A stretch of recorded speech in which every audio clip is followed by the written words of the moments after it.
Hey, welcome back to The Fight. Our next guest is a three-time Olympic gold medalist and a longtime member of the U.S. women's national soccer team, who was just recently named the team's first ever general manager, Kate Markgraf. Kate, welcome to The Fight. Thanks for having me. It's a pleasure to chat with you. Yeah, it's so awesome having you here tonight. Kate, I want to talk about the Olympics, but first, let's go back. What led you to choose Notre Dame?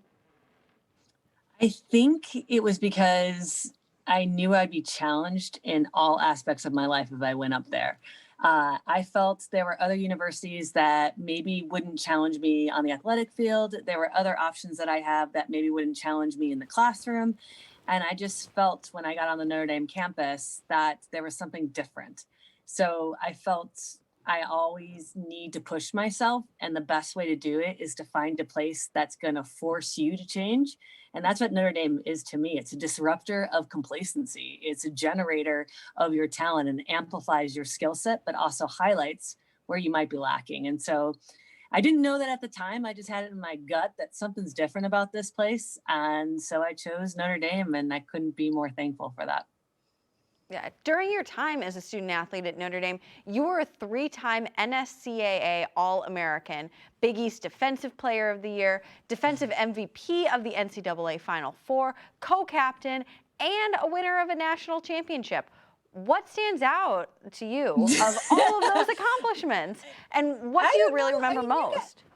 Molly, I think you can probably speak to this, is that you don't know that it's a big deal. Like, you're nobody, right? Like, you're around your teammates who just make fun of you the entire time. And that humble discontent is what makes you successful, right? So none of that stands out. What stands out is the locker room. What stands out is the silly dances, the extra 15 pounds that came from Burger King that they gave me as a senior gift, and just all the unhealthy diet habits that we had in terms on the soccer team during that time. We didn't really have that much of a nutritionist, I don't think, working with us.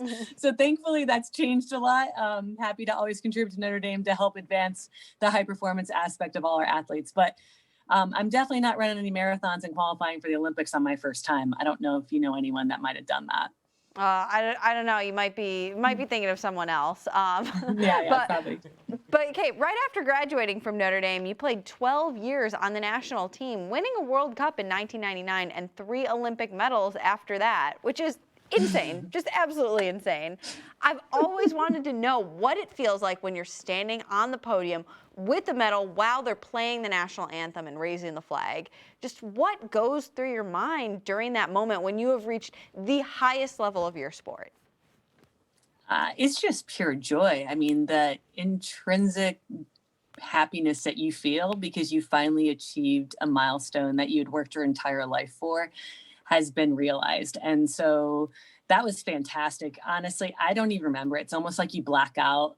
You're just in the zone, and you're just, for me, I am singing, but someone might call it screeching the national anthem because I love to sing it. I love going to other countries. Anthem. So I've just practiced. I just focus on that, not messing up the words. I know they might age, so then you don't be that one. It's really just a culmination of all those years of hard work that's put together in that one moment of celebration with these teammates that you battled, blood, sweat, and tears. That creates a bond that is really hard to replicate with normal people. So it's a very memorable experience. Mm-hmm. Yeah, well, as someone who hasn't gotten to have that Olympic moment just yet, that's really inspiring and incredible to hear. So in 2019, following another World Cup win for the women's national team, you actually became the team's first general manager. What are your responsibilities as a GM, and how does being a former player inform your new role on the management side? Well, that's a good question. I think I bring a player-centered approach to managing the team. I treat players and coaches and athletes and everyone that works with us the way that I would want to be treated. And the benefit of having a player in that role is you get the opportunity to see it through their eyes and then to make decisions based on that. Because in the end, an athlete's life, like your career at Notre Dame and anyone's that's a student athlete, is you want to realize your potential. And you're going to need that safety net around you, whether it's high performance, medical, coaching, data analytics. You're going to need that all working on your behalf to help that player gain that marginal 2% to be better than the opponent. Because when you get to our level, there's very small differences between one another. So that's really my main job. But I'm also head of women's soccer for the entire United States. So it's building every single one of our youth teams up and trying to make sure that we're successful for the next 10 years from the national team level, but making sure that we have access points to enjoy our sport for anyone, even someone that's interested in the recreational aspect of the sport.